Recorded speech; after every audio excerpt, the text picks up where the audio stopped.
Well, Mahe and I, Favour, nothing missing, nothing broken, nothing absent from your lives that are needed. How y'all doing? How y'all doing tonight, today, this morning, this afternoon? Good. This is Raven, and this is another Stunt Kids program for your entertainment. It's funny how our torture back in the 70s is fodder for you all. Right? Our torture is fodder for you all? Yeah. I know. Alright, so are you all ready? Stunt kids go to school. Oh, man. You know, the first thing you have to talk about when you talk about people my age going to school is getting there. Oh, my goodness, we walked to school.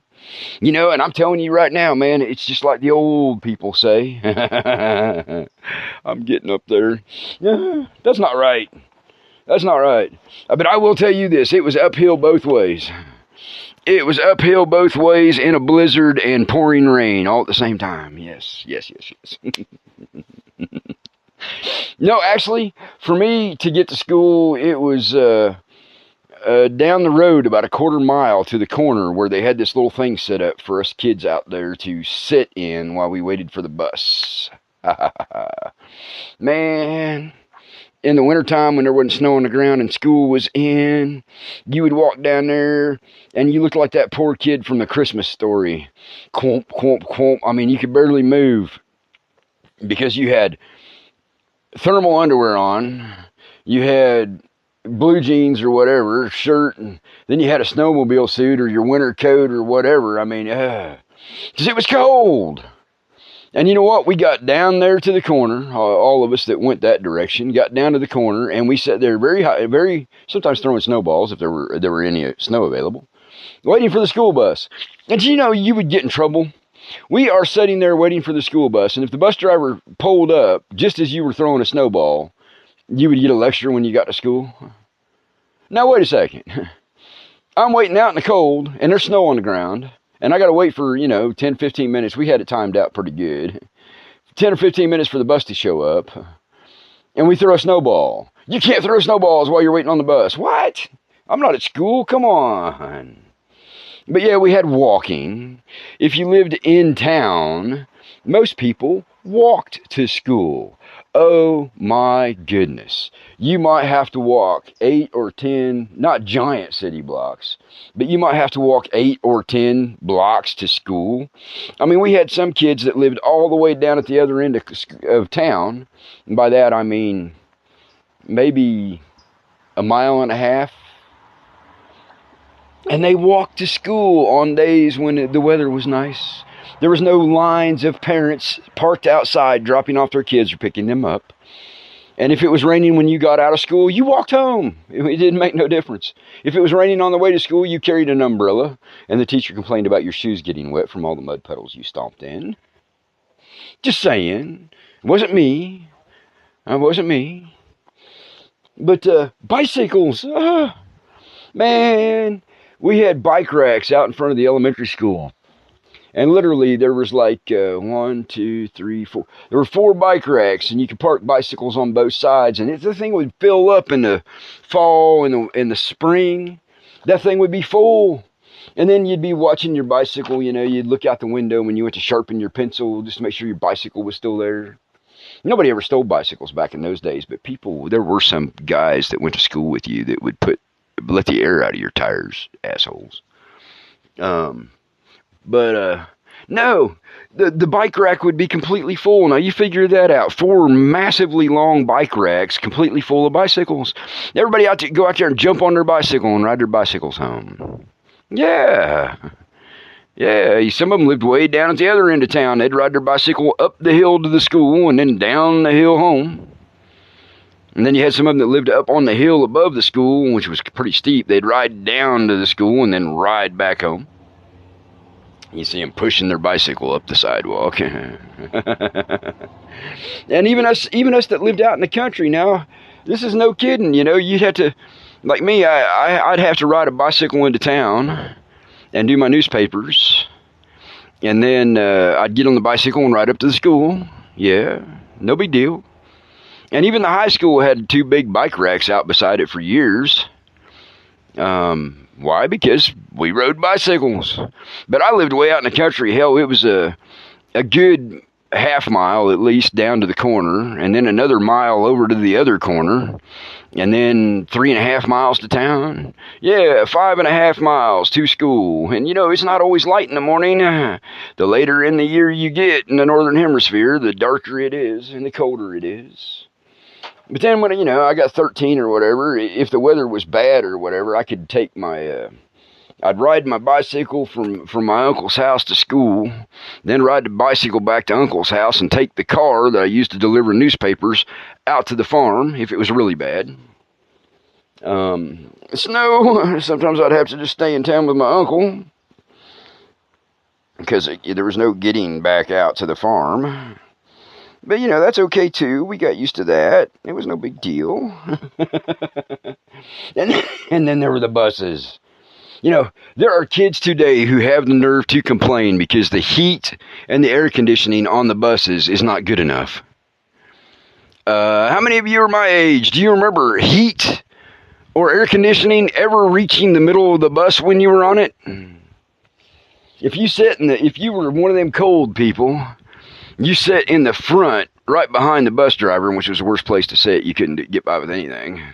You sat right behind the bus driver if you wanted some heat, because that's the only place you were going to get any. But the door was a rattle trap, so the cold air would come in around the door that opened and closed. Everybody in the back, we had our jackets on and parkas zipped up and iglooing in the back of the bus. And air conditioning? Roll down them windows. I mean, they would pick us up at the school when every window in the bus was down. Why? Because that was your air conditioning. Air conditioning on a school bus. What? No. If it was that hot, by the time you got home from school, you might as well go do your chores right then, because you're already covered in sweat and everything you're wearing sticking to you. Kids today complaining because there's the heat and the air conditioning on the buses is not good enough. Well, I'll tell you what, if you're on a bus in the wintertime and you can feel the heat in the middle or further back on the bus, you have an awesome bus.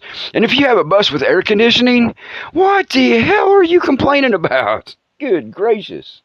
So yeah, getting to school for Stunt Kids was a challenge. I remember a few times I'd get up in the morning and it'd be dark out and I'd get the chores done, hop on the bicycle, I'd ride to my uncle's house early. I mean, I was on the bicycle sometimes as the guys were going out to go to work in the factories. I'd get to town, I'd get all the newspapers loaded in my car that I had. It was an old, I kept saying 70s, but I'm telling y'all, it was a 1960s station wagon. It's nice. I'd love to have that thing now, man. It was a 1960 station wagon. I'd load all the newspapers in it, and then I'd drive around and drop off the newspapers, and then I had to drop the car off, get on my bicycle, and get my butt to school.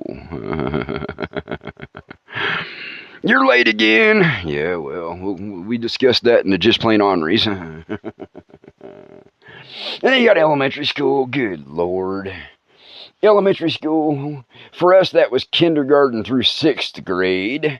Today it is kindergarten through 5th grade in most places. I don't know how the hell that changed. I guess they needed more kids in middle school so to justify having a separate school. Either that or just population growth.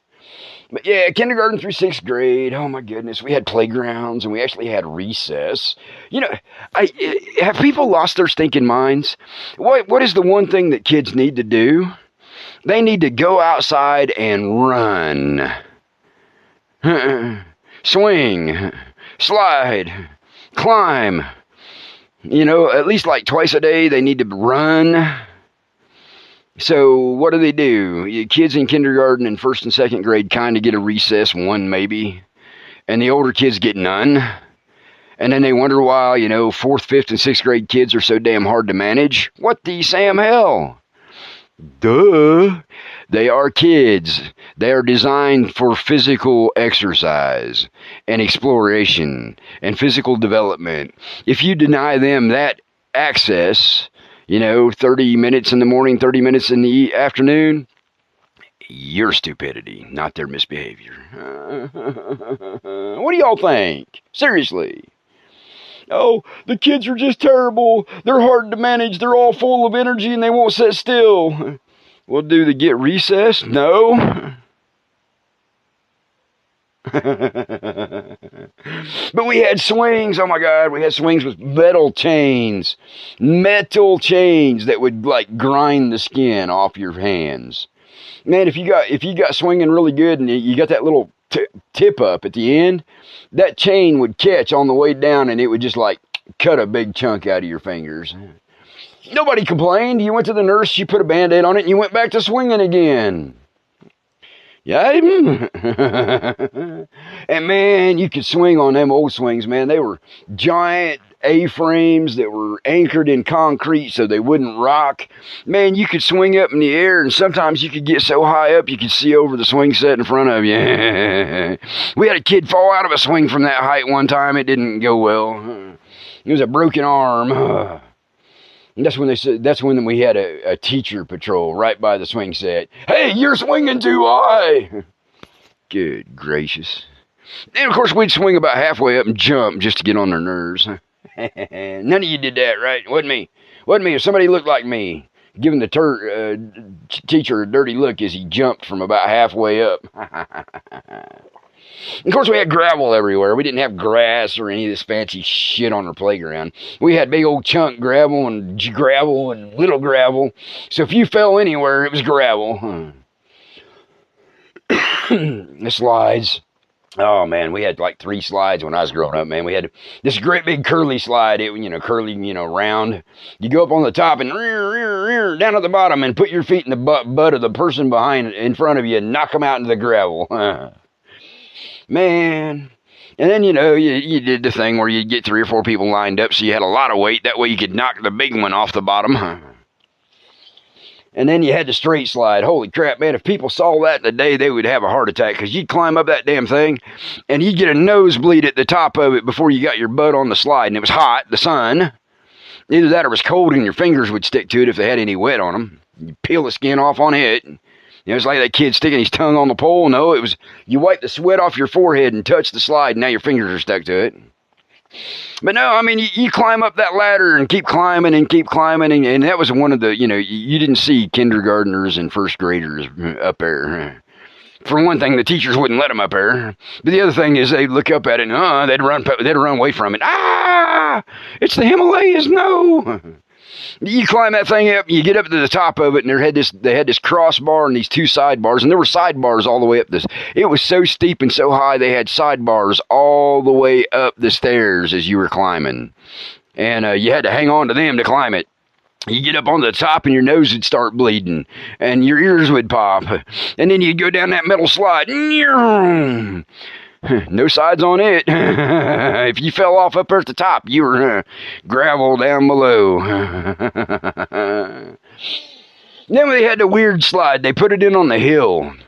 There was literally this hill that you went up, and it was steep as part of the playground. They had this hill, and they decided that they would put this weird slide up there. You went up the stairs and onto the wooden platform and slid, and you could have like 3 or 4 wide. What in the world were they thinking? You are going to let 3 or 4 kids wide go down a slide. And we were not exactly, you get somebody that you didn't like, and you would do your damnedest to knock them off the damn side of it, or elbow them on the way down, because it was a long slide. It was cool. It was a great idea.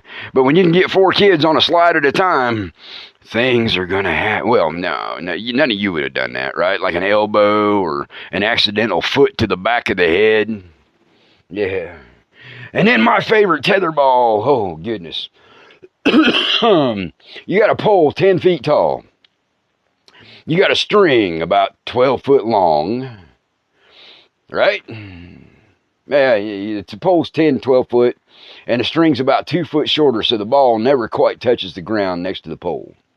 And then you tie a ball to it that is hard leather or hard whatever. I think ours were leather. And then you let people throw it up in the air and hit it. And the idea is to wrap the cord all the way around the pole right? Before the other person can block it, right? And if they block it, they knock it back the other way. And the whole idea is whoever wraps the cord around the pole, the other person has to step off and the new person steps in. Well, that's a really good idea. Especially like with somebody like me who realizes that guy's bigger than me and he has been a bully for a while. And I take that ball and I intentionally hit it so it goes straight for his nose. You would not believe in the course of kindergarten through 6th grade, mostly in 4th and 5th grade, you would not believe how many times I sent somebody to the nurse's office with a really bad bloody lip and nose. You'd think I was doing it on purpose. Yeah, let's go play tetherball, you mean old bully. And we had backwards rules at our school. I have been told that at most schools the winner gets to serve. But at our school, it was enforced that the winner did not get to serve. So when I stepped up there and it was the bully on the other side, it's that angle that you hit it at. There were some bullies that would not play tetherball with me because they knew I would be targeting various things. If you hit it the other way, there's this thing that's between the legs of bullies, and it'll make them squeal. They sound like somewhere between Pee Wee Herman and Michael Jackson. But they aren't going, I'm bad, I'm bad. No, they're not doing that. They're going, I'm sad, I'm sad. I need an ice pack down yonder. No, I would not do that on purpose. I was taught well. If you can't take them straight on, take them when they least expect it. But be looking at them when you do it. And gym.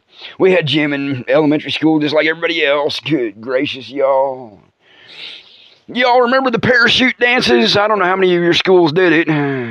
You got this giant parachute and your job is to run around the outside of it or run under it when they lift it up or to lift it up and pull it down. Plenty of extra. It's good for you, I guess. Giant parachute. The idea is to get under it before it drops back down. You want to talk about what's wrong with the education system. Relays in gym class. Why do they always put the overweight kids all together? You, and you. You're team 1. You're team 3. Holy crap. So they got all the fat kids on a relay. And I, unfortunately, went from being skinny to fat. One year, I would be on the fat team relay. The next year, I would be on the skinny, wimpy kids relay. And then, by the time I was in 5th and 6th grade from doing all the chores on the farm, they didn't know where the hell to put me because I was not a chunky kid, but I damn sure didn't fit with the skinny kids either. I could pretty much knock both of them on their ass, including the bullies. But, yeah. And then you had kickball. Y'all remember kickball? Somebody would say something to you and that ball would hit you in the side of the head and knock you on your ass. You learned to watch the kickball. And you never wanted to be the one pitching. That job sucked.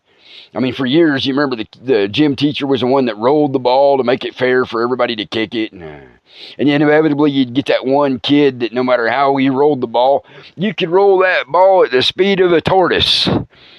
And that kid would never hit it. He would go to kick it and land on his ass, and everybody would laugh. Shame on us. But then you'd have that one outstanding individual, the gym coach could roll that ball at the speed of light, and that kid would knock that damn thing up and over the outfielders' heads. Yeah, that's fair. Then you play basketball in gym, too.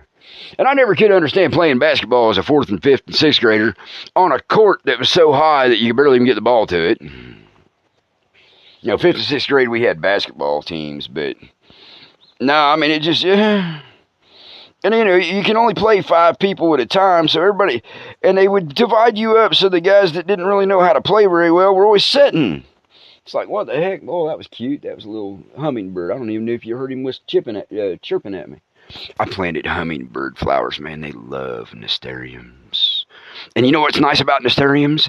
The hummingbirds love the flowers, so I get visited by the hummingbirds, and I like to eat the plant. So, I bet y'all didn't know that. Nasturtiums are not only quite pretty because they're about 30 different colors, but you can eat every little bit of it all the way down to the root. It's good for you.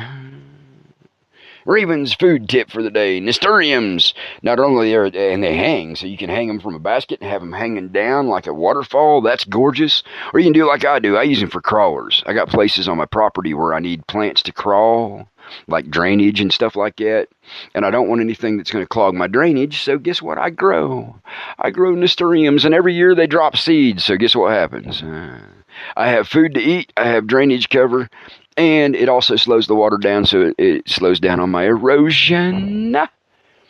And they taste good. A little spicy, kind of like a hot radish. Yeah. And then, dancing. I don't know how many kids do it anymore. I got a friend, he says his daughter, she's like, I don't know, 20. And they were teaching them how to twerk in gym. What the hell? We had to learn how to square dance and the basic waltz principles for dancing with somebody. Don't get me wrong, we learned light ballroom dancing in 5th and 6th grade. We had to dance with the girls. That was terrible, Some of us were a little more advanced than others. Just saying. And some of the boys had to dance with boys. Those were the fun ones. Because there were not enough girls. Some of the boys had to dance with boys. That was always fun. And even then, I had a sense of humor. The gym teacher, he was a coach too, by the way. The gym teacher says, okay, you two are going to dance together because you're the right height. And I looked at the guy and I went, mwah. And he's like, oh my God. I had a sense of humor in 5th and 6th grade, trust me. But anyway, so dancing. They taught us how to square dance, and they taught us light ballroom dancing. And somehow by 1980, we turned it into dirty dancing and grinding. Legally, you were still moving around. We could still move around the dance floor really good. But man, we turned that into something that, as teacher, you can't be that close. You can't be doing that. And then you have the echoes of punishment. Do y'all remember the echoes of punishment? You'd be sitting in class and all of a sudden you'd hear. Did y'all hear that? You would hear that echoing down the hallway. You're like, oh shit, somebody got in trouble. Man, the echoes of punishment. You heard that all the way through my high school years, man. You'd be in the class in high school, and we had doors in our classrooms, right? But like sometimes we had those weird fireproof dividers so that they could open up the classrooms if they needed to, so 2 classrooms could become 1, right? And so the teacher who was giving the whack would leave their door open so they could keep track of their class, and they'd wait for another teacher to show up to witness the paddling. And if you were in the class next door, you could hear it, man. You'd hear, there was a couple of teachers we had, man, you did not want to take a swing from them. Because when they swung, we had I kidding you not, y'all, we had an inside linebacker. I'm sorry, he was a nose guard most of the time. But if we did a 2 down linemen instead of a 4-man front, then if we were a 4-man front, he was a tackle. If we were a 2-man, then he would be a nose tackle, right? And or 3-man front, nose tackle. He was huge now. And one of the teachers, we come around the corner because we'd been doing something up front, helping do something, maybe reset the cafeteria or something. But we come around the corner, and man, just as we come around the corner heading down to our classes, man, one of the teachers took a swing on him, and he went down on his knees. It's like, holy crap. No, I'm not going to do that no more. And they did change the rules as far as, you really, if you were going to get the echoes of punishment going down the hallway, you really had to do something stupid. Stupid. Because it just didn't happen. You got in-school suspension, you got suspended from school, you got extra counseling. Even back in our day, extra counseling. Hey, what's going on? You having problems at home? We got that. before they lit your ass up. But if you were just insistent upon being stupid, man, and not all paddles are made the same. Holy crap. You know, we had one of them that looked like they were trying to row a ship. It had a long handle on it and this great big oar on the end of it. Holy crap. It's like, I mean, it had like a 3-foot, baseball style handle. Man, and the teachers were always proud of them, man. They'd have them hanging up on the wall or leaning up on the chalkboard behind them. Yes, we still had chalkboards in my day, not dry erase boards. They'd have it leaning up on the chalkboard, and it would say, like, lightning. or the one with the extra long handle, and it looked like an oar on the end of it. That one said thunder. The teacher that had the lightning, man, now not all paddles are made the same. The teacher that it said lightning on the handle, it had holes drilled in it. It was like, wow, holy crap. Come to find out, that damn thing was pretty aerodynamic. A buddy of mine got hit with that. Whew. It didn't do anything to your skin, but boy, it didn't cut through the air as much, so it didn't have as much resistance. Holy crap. We had one teacher, man, he was pretty smart. He was like an engineer type teacher. He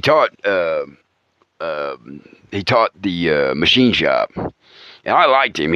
But his, man, it was kind of like a fan blade. It was designed to cut through the air in the most effective way possible and light your ass up. Yeah. Yeah, not all paddles are made the same. Do y'all remember the Christmas programs? Oh, gracious. We had Christmas programs. Blah. Well, when you're in kindergarten and first grade, those are kind of fun. You get to go out and have fun, and you're not in class, and you get to sing and, do silly things like run around like reindeer with little antlers on your head, right? And then you get in about 5th and 6th grade, and they're still insisting on doing Christmas programs, and you're like, well, shit. I don't want to do this crap no more. It's boring. I hate it. Yuck. But I'm not in class. Yay! So, you got from Thanksgiving to Christmas rehearsals. Every day you're going to the gym or the cafeteria, or some people are on stage. And you're rehearsing. And, they didn't do it class by class, so they had the whole first grade and the whole second grade, and it might have 2 groups or whatever, depending on how big. And my favorite thing ever, though, man, I'll tell y'all, my favorite thing ever is they were goofing around at Christmas time one time, and I heard this song. And, this will tell you how I've always been. 6th grade, you all, they had this song that they were playing. If you've ever seen Married with Children, you know exactly what it is. Love and marriage, they go together like a horse and carriage. Let me tell you, brother, you can't have one without the other, right? Well, the version they were doing was Frank Sinatra, and it was supposed to be a family scene, right? But mom and dad are having, I don't even remember what the hell the show was about. There was a family, and the mom and dad were having a quarrel because they didn't have enough money to get Christmas presents, right? And the idea was this song was supposed to play in the background as they were having their little squabble, and Santa Claus walks in and says, ho, ho, ho, I've got you covered, right? Same old shite. Well, I heard the song, and I thought it was cool in, 6th grade. And I'm over on the side just because I've heard it so damn much at this point, I can mouth it, right? A teacher catches me over there mouthing it. So guess what they did to me? They put me in a Frank Sinatra suit. And while the parents were having their argument, and you could kind of hear them, my job was to come out in the spotlight and mouth that song as Santa Claus made his appearance. At least it made it entertaining for me. Yeah. I tell you what, Christmas programs from the age of kindergarten until you're in 6th grade, your attitude and disposition towards skits and school plays changes dramatically. Yes. And then when you get into junior high school, sometimes it's 6th grade, depending on where you're at. Back in my day, 6th grade was not junior high. But you get to junior high school, and in my days, it was 7th and 8th grade, right? But we were in one hallway that was part of the whole high school, so now we were subjected to the same bullies that we put up with shit from for the first 6 years we were in school. Right? Anyway, you know, that class 1 and 2 ahead of you that always had the group of assholes that would not fight you by themselves.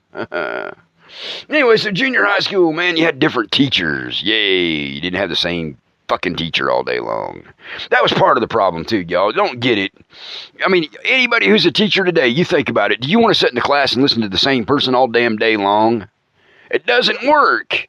And eventually it sounds like, y'all know this, right? Eventually it sounds like Charlie Brown's teacher. If you don't know who Charlie Brown is, you're way too young. Wah, wah, wah, wah, wah, wah. I mean, after the first hour and a half, you know, you go through, first thing in the morning, you go through your spelling or your math facts or whatever. Wah, wah. And by the time you get to the reading part of your day, wah, wah, wah, wah, wah, you're looking out the window because you don't understand a damn word coming out of the teacher's mouth. And it don't matter if it's male or female. It could be wah, wah, wah, wah, wah, wah. Or it could be wah, wah, wah, wah, wah, wah, wah, wah. It's just the same. And then they get mad at you because you're not paying attention. Well, today it'd be even worse because back then we had a 15-minute recess in the morning, we had a half an hour at dinner time, and we had 15 minutes in the afternoon. If it wasn't pouring down rain. Yeah, snow didn't make no difference, y'all. You put your coats on and you went out and played in the snow.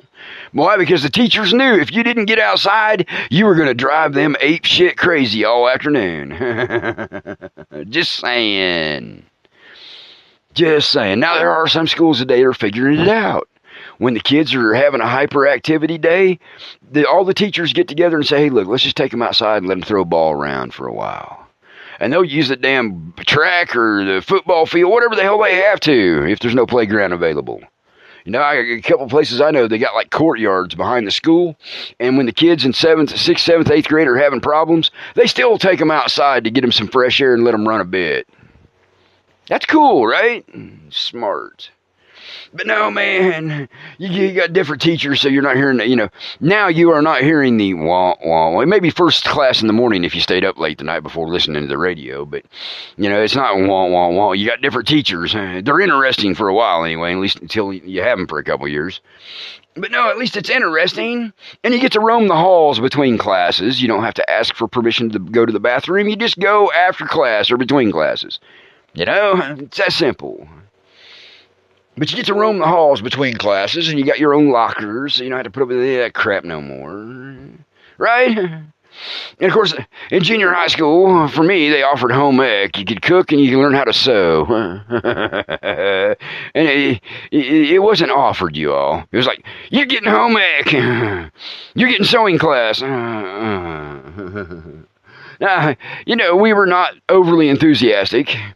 6th and 7th and 8th grade for us, we had a rotating alternative classes. So home ec, sewing, art, music, choir. Did I say that loud enough? Choir, agriculture. So those were we had the rotation classes. We had gym, right? Gym was part of it. Swimming was part of it. So we had gym and swimming. Art, home ec is in cooking. Home ec is in sewing. Those two you had to take. And then we had ag. Yeah, I just got it all messed up again. But anyway, you see what I'm saying? And we couldn't choose. And you couldn't choose who you were going to be in the class with or when you were going to be. They did it by your alphabetical order at random, according to them. Seriously. And you had 2 rotation classes every day. So you'd have gym, and gym was all year. Gym was not, 6 weeks or whatever. Gym was all year, both semesters.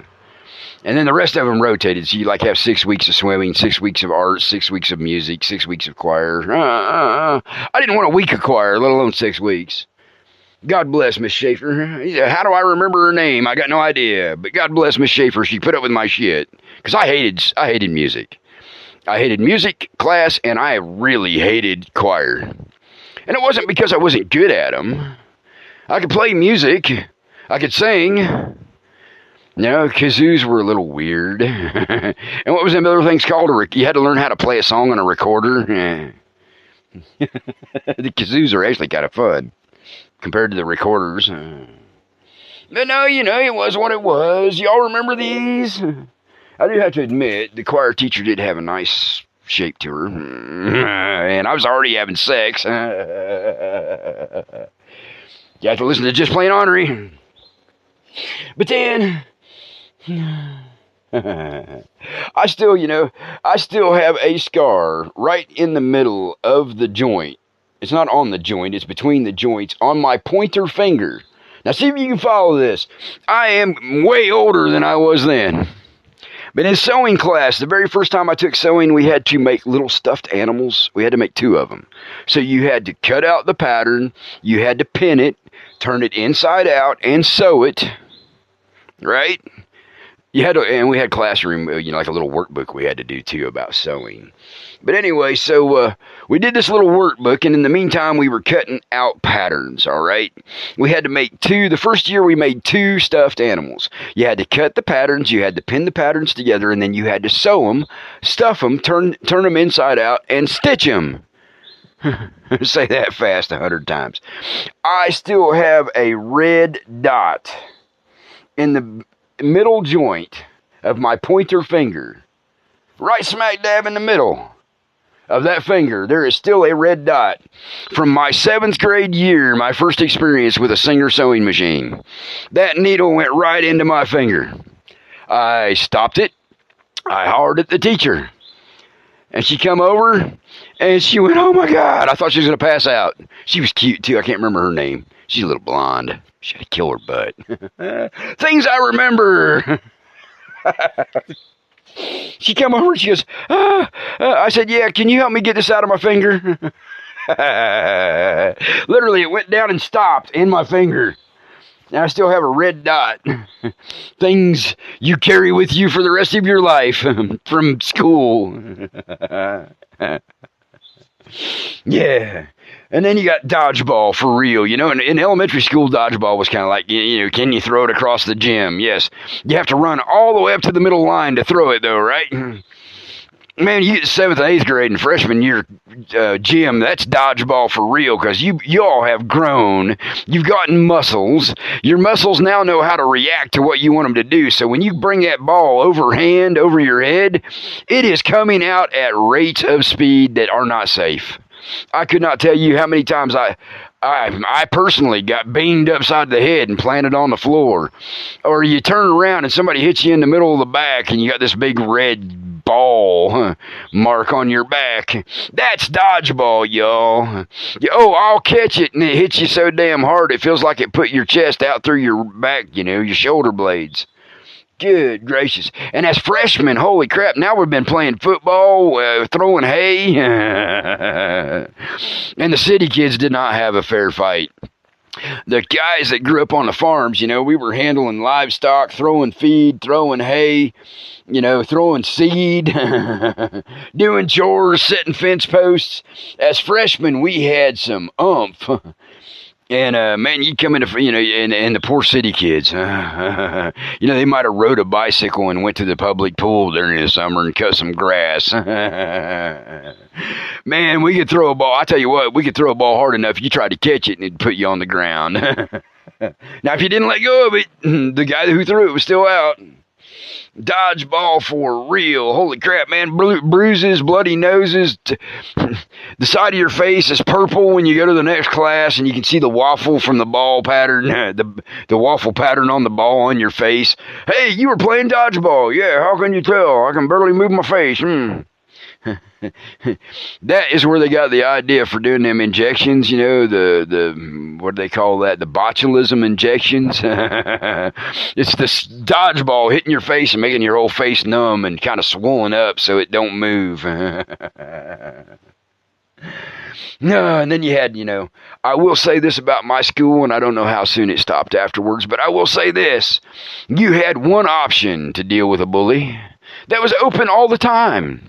You could go into gym class and challenge the bully, even at lunchtime, you all, because we had an awesome vice principal at the time. We actually had 2 vice principals because one of them died. I had a heart attack of all damn things. How's that? Your principal died. Wow. And everybody thought we hated him. And he was a tough SOB. Y'all know what I'm talking about. You had a principal that was a tough SOB, but at least you respected him because he was a tough SOB and fair to everybody. Right? Today, that's not necessarily the case. You could have a principal and a vice principal, and they treat one group of people completely differently than they did the other. Back in our day, it didn't matter if you were a jock, if it didn't matter if your parents were rich. None of that shit mattered. If you were doing something and you had the same consequences as the farm kid did, or one of the poorest kids in school, you got the same consequences, whether it be in-school suspension, out-of-school suspension, counseling. You couldn't play at a foot. We had a quarterback that got into some shit, and he got suspended for 3 games. Can you imagine? And we only had 2. Seriously. We had the freshman quarterback and our junior quarterback. That's the 2 we had. Yeah, and he got suspended he couldn't compete in any sports for 3 weeks. It was fair.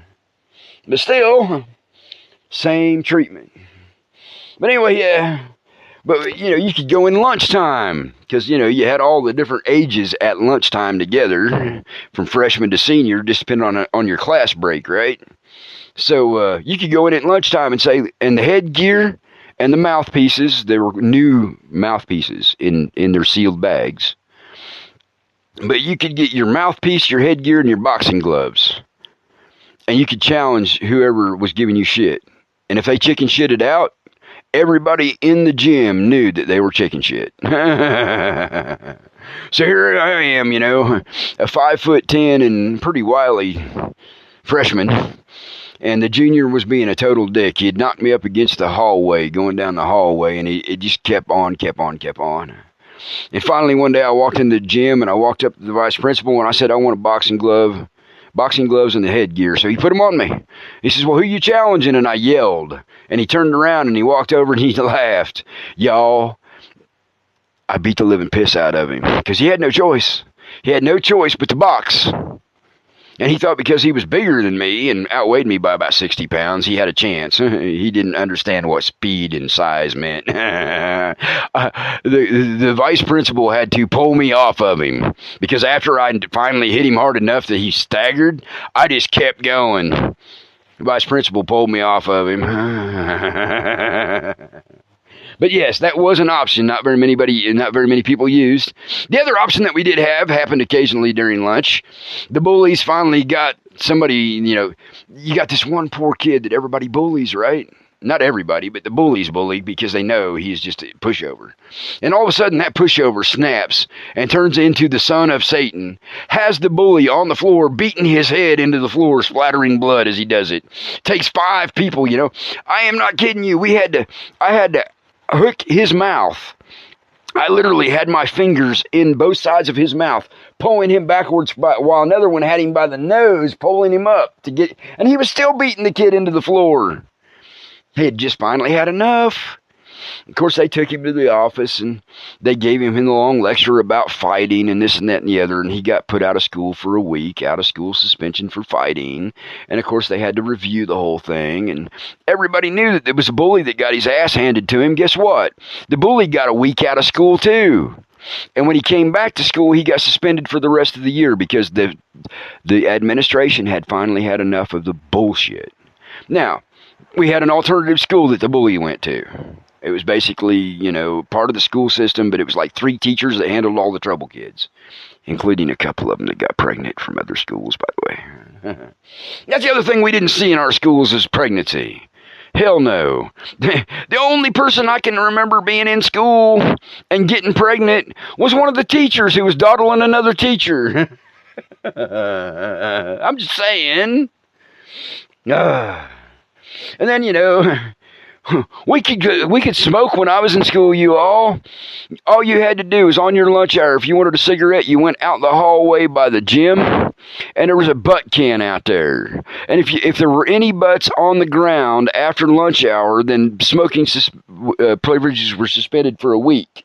And I'm telling you what, you caught somebody throwing a butt on the ground, you didn't tolerate it, because we like to get in our cigarette at lunch. Yes. People are like, what? You can smoke at school? No, you couldn't smoke in the school. But We had 2 long breaks between classes. We had one break in the morning that was 10 minutes, and we had one break in the afternoon that was 10 minutes, plus you had your lunch. So what you could do is on your 10-minute break, what you did is you grabbed all your shit for the second class, right? So you got your stuff for the class you're in and the stuff for the next class. You run outside, light up a cigarette, have a smoke, and then run back to class. You get half a cigarette, right? And then you save the other half for the next time in the afternoon. And you smoked a whole cigarette at lunch because you could. Oh, don't get me wrong. Everybody's like, oh my God, you all smoke. No. You'd go out there at lunchtime and their, teacher would go out there and check or whatever sometimes. But there would be like maybe 5 of us that smoked, that were out there smoking. That was it. But we still had the right to do it at school, outside, at the butt can. Yes. No smoke. Well, there were a few of them that was smoking in the boys' room. Shame on them. Smoking in the boys' room. No. Now, we had all kinds. Of course, we went from having the Christmas programs to having what we called spring fling and the fall show. Oh, yes, yes, yes. The fall show was the art show. Man, we could get up there and do whatever the hell we wanted. We had a choreographer, we had the choir teacher, we had the music teacher, we had music we could use. Oh, hell, we had fun. I was with a band the last 2 years I was in school, and you know what we did for Spring Fling and Fall Festival? We set up our gear and cranked it out for about 3 or 4 songs. And in the second year, we actually played a song in between their resetting the stage for the different... We had dance skits, we had funny skits, we had all kinds of crap. I mean, this couple of things that we did were right off of Saturday Night Live, pretty risque, but yeah, that's what we did. And then one of that damn Christmas program crap. People are going to get mad at me. Look, I don't like Christmas, never have liked Christmas, and I have always been aware of a problem with celebrating that holiday. Yeah, but no, it's Saturnalia, and it goes back to some pretty dark shit. And I never liked it even when they made me go to church. Maybe that's the reason why I didn't like it. I had to go listen to that crap, too. I told you, the only thing I do is smoke cigarettes and drink coffee while I'm trying to make you all laugh. That is my religion. I try my best not to believe the lie in any of those. I either know or I don't. If I don't know, I try to find out. Oh, but yeah, we had the spring fling. Oh my God, them girls would be wearing dancing outfits. Oh man. And you could get by with some shit doing a show because it was artistic. Man, short shorts and booty shakes. Yes. Absolutely. Gonna have to face it. I'm addicted to love, yeah. And then you had summer loving, man. When you hit the freshman year, sometimes it was younger, for me.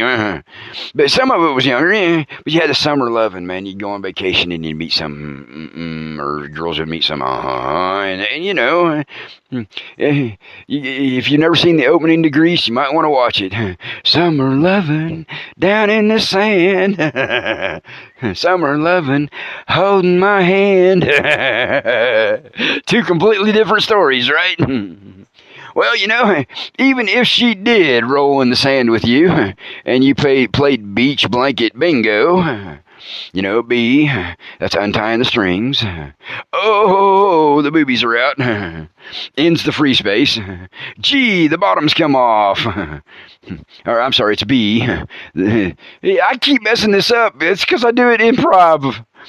B, the strings are untied. I see the boobs. N's the free space. You can put whatever you want there. G, the bottoms are off. And you know what the O is all about, right? See, that's the problem with doing improv. I just threw that in there and I screwed it up a second time. Have fun with me. Summer lovin'. Go listen to the opening of Grease. You can get it on YouTube. The opening song for Grease. Yes, I heard both versions from the people who were running around together. Oh, yeah, oh, we had a wonderful summer. We went to the fair, and we went out to the beach, and we went to the lake and went fishing. It was just fantastic. He treated me so good, took me out to dinner. We went to the show and the fair over in Indianapolis, or wherever you were at, Indianapolis, Springfield. Whatever. I just picked Indianapolis because I remember being at the Indianapolis State Fair a few times doing security. But anyway, and yeah, we just had a great summer. And then you hear him, oh man, I finally got her clothes off. Oh my God, she is so wild. And she's a short-haired wild beaver. We had so much sex this summer, I thought I was going to go blind. It's true. How many of you all know this from experience? Girls and dudes. And then, I have to give a tribute to my biology teachers. Freshman and sophomore year biology teachers. Now, my freshman biology teacher was my football coach. Don't get me wrong, man. Football coach. Coach was the best football coach in the state. He took a teeny tiny little school and put them in the finals of the playoffs damn near every year. A couple of years off here and there, but we would, at least win conference. Or we'd be finalists in the conference, which is a hell of a thing for a small school. You got 33 guys on this side and 70 over there, and we're kicking their asses. That's a hell of a football coach and trainers and all that, right? But for a teacher, it didn't matter when you had him. Unfortunately, for me, I had him for biology first hour biology class. He hasn't even got his coffee in him. And I'm like, running in from making special newspaper deliveries. And he's like, oh, and he literally would face the chalkboard all the way through the class. And he had a stack of papers, right? He'd read the papers to you as he wrote it on the chalkboard. That was my biology class. And we made straight A's, and we learned the subject matter, which is amazing because, we all passed the tests. I mean, just about everybody in the class got a C or better, so that he did teach you, but the way he taught was, oh. And I got to give a tribute to his name was Mr. I, my second year biology. We walked in there, and he gave us a piece of paper, and he says, what do you want to learn this year? Well, I was a smart ass. I said, I want you to explain the rhythm method for not getting pregnant. Right? The rhythm method for not getting pregnant. All the kids were having sex and some of them were being stupid. At least that might help, right? And then the other thing was proper methods of birth control, because we're in advanced biology, which is human biology at this point, you all. Advanced biology and biological systems, which was an awesome class for a school my size to even offer. And you know what? When we got to the human reproduction system, because we'd already had, the health class, that was one of the rotations that we had as a freshman. Health for a whole damn semester, which was just a load of crap. But anyway, I gave him credit. When we got to human reproduction, he went through the rhythm method and explained it in detail that you could not miss. And he also explained contraceptives in mass detail that the health teacher completely skipped. But I got to give a tribute, and this is the last thing I'm going to talk about, stunt kids being in school. I'll tell you the difference between today and then, for the most part. We had a science field trip to a university, and Mr. I was the one that I got. The seven of us got attached to him as our chaperone for the day. We're walking across the campus, and there is this huge smokestack, and all the old schools had great big boiler systems, amazing boiler systems that heated the whole damn university campus efficiently. Right? He says, you see that stack over there? And I said, yeah, man, that's the boiler. That's the boiler stack for the Boilermaker that heats up the old buildings. He goes, you're right. He says, but that is the last thing that the founder of the university had built.